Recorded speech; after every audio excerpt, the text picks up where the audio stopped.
sarap ng buhay. Pagkatapos kumain, edi tulog. Tapos, pagkatapos ng tulog, edi kain ulit. Ay, the best talaga.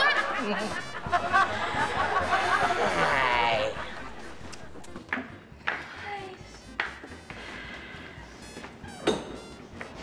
Sa wakas, makakapagpahinga na rin ako.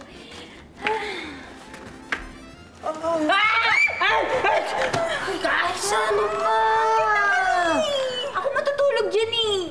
Ano ikaw matutulog? Kitang-kita mo na nga na nakapwesto na ako. Papagalawin mo pa ako, mauudot pa yung tulog ko. Doon ka na lastas. Ang gilayo ko. Mainit doon eh. Sige na, dyan ako matutulog. Alam mo, susunod na yung puyat ko.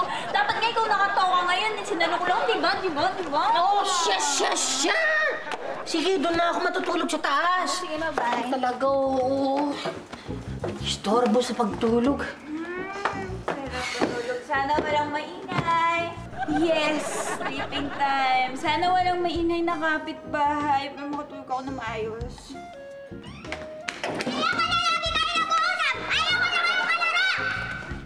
Ito nga, ano ba yan ha? Ingay-ingay nyo kitang may natutulog dito eh. Kasi naman Ate Aisa, itong si Rhoda, basta na lang nagagalit. Hindi naman po namin alam ni Sam kung bakit. Ha? Oh, shadow kayo sa labas mag-away. Huwag dito. May natutulog dito eh. Ano ba yan? Ang ingay-ingay nyo. Hindi ako makatulog sa taas. Ano ba problema? Nag-aaway yung mga bata, oh. Alam mo, Aisa, ikaw ang nakakatanda. Ikaw dapat ang marunong dito. Ang pang makipag-usap sa mga bata, kailangan may diplomasya, mahinahon ng boses. O sige, mga bata, dito tayo mag-usap, ha? Pabayaan natin ang Ate Aisa nyo na makapagpahinga ng mabuti. Okay? Sit down properly. Listen to me, okay? Ganito ang makipag-usap sa mga bata. O ano, mga bata, alam nyo ba ang sanhi ng problema nyo? Simpleng-simple lang yan.